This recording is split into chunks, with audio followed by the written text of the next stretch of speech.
Hola a todos, hoy les hablaremos sobre un concepto matemático, pero no sobre esas matemáticas, creo que son algo complejas, sino más bien sobre una de las bases de las matemáticas, específicamente sobre la teoría de conjuntos.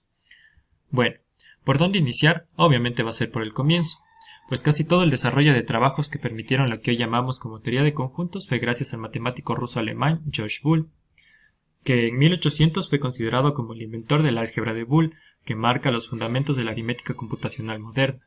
Boole es considerado como uno de los fundadores del campo de las ciencias de la computación, pues desarrolló un sistema de reglas que le permitían expresar, manipular y simplificar problemas lógicos y filosóficos. Ajá, ese es George Boole. Para 1801, Joseph Peano introdujo el símbolo E, que abrevia la palabra griega eoti, que significa esta, que es esa E que significa pertenece a, y la misma E con una línea en el centro no pertenece a. Como cuando tu crush te dice que sí y por fin te pertenece su corazoncito. Para 1854, con el aporte de George Boole con su investigación of the Laws of Thought, se logró formalizar el álgebra de conjuntos y la lógica, que prácticamente te da la notación científica y la notación matemática para la teoría de conjuntos. Para 1870, en esta década, Georges Cantor estudió una serie de números reales y trigonométricas. Él quería una forma de comparar el tamaño de los conjuntos infinitos de los números. Decía que el estudio de lo infinito era una realidad y estaba al mismo nivel de lo finito. Loco, ¿no? En 1880, los diagramas de Venn fueron introducidos por el lógico inglés John Venn. Algo extravagante. Y estos son los que normalmente conocemos como los diagramas de Venn. En 1895, el enfoque intuitivo de la teoría de conjuntos vino con el matemático ruso-alemán Georges Cantor, quien definió el conjunto en 1895, que a largo plazo lo llevó a muchos problemas los cuales no pudo abarcar completamente, prácticamente considerado un erudito.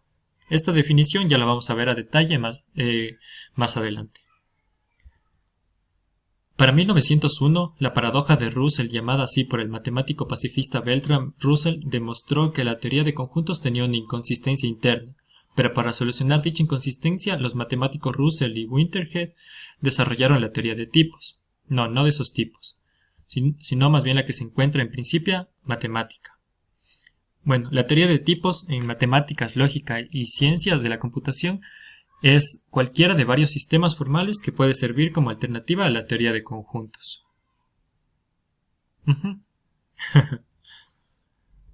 Bueno, pues desde el año 1960 en Estados Unidos y muchos otros países empieza una renovación en cuanto a la enseñanza de la matemática a base de conjuntos y un perfil algebraico, lo que hasta el día de hoy prácticamente se sigue enseñando y posiblemente se siga enseñando a futuro. Bueno, hemos hablado prácticamente algo de historia sobre la teoría de conjuntos, pero ¿qué son los conjuntos específicamente? Esto lo va a explicar mi compañero a continuación. ¿Cómo definimos un conjunto? Un conjunto se podría definir como una agrupación de objetos que guardan una relación entre sí. En otras palabras, nosotros agrupamos objetos que tengan alguna similitud, como en el caso del conjunto A, hemos agrupado representaciones de personas, mientras que para el conjunto F nosotros hemos agrupado números y letras que tienen el mismo color. Con esto nosotros podemos ver que para poder formar conjuntos, cualquier relación de semejanza es válida.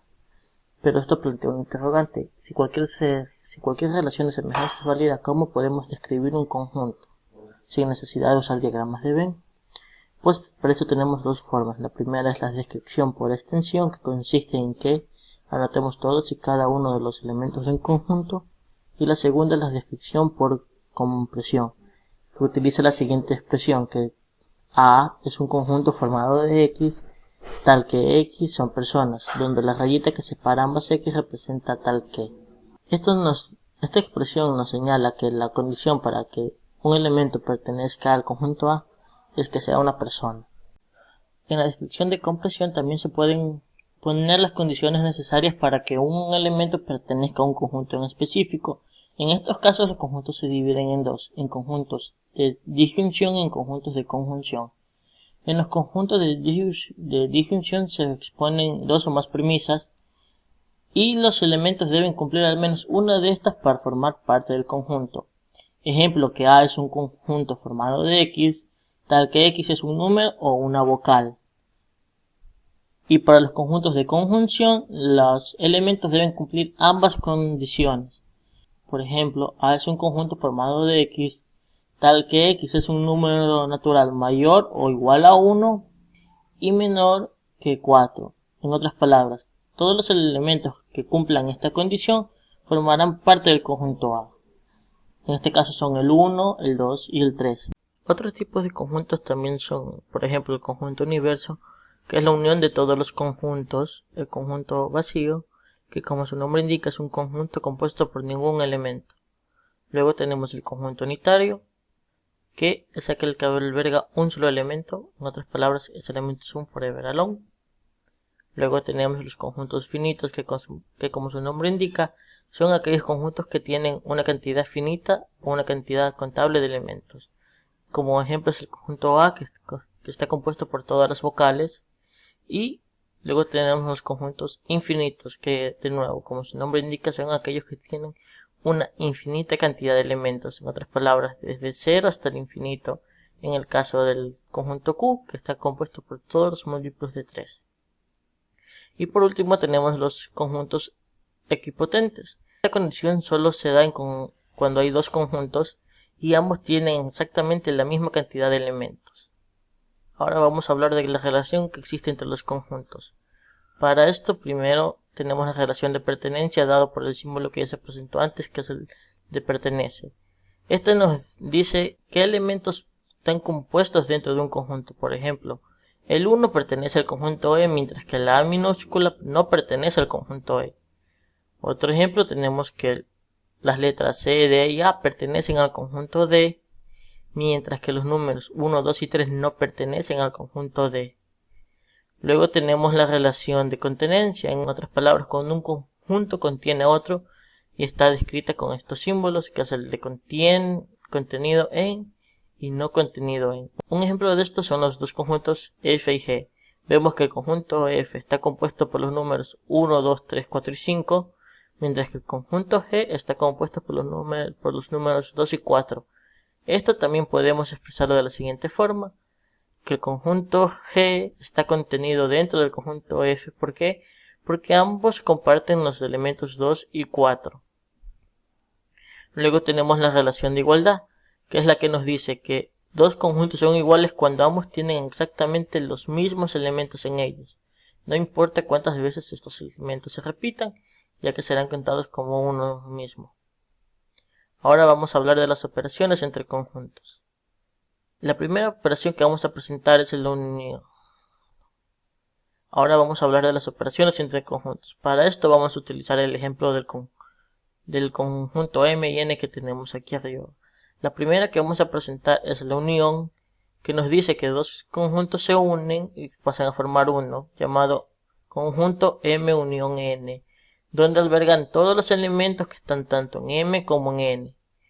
Luego tenemos lo que es la intersección, conjuntos formados por los elementos únicamente presentes tanto en M como en N. En otras palabras, es un conjunto que solo está formado por la letra B en el caso del ejemplo, o en términos más generales solo está compuesto por aquellos elementos que estén presentes en ambos conjuntos.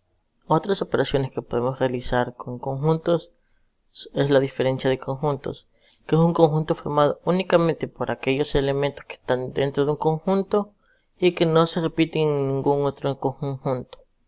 Un ejemplo de esto es la diferencia de conjuntos entre M y N, que es un conjunto formado solo con los elementos A y C, porque son los únicos que no se repiten ni en el conjunto N ni en el conjunto universo.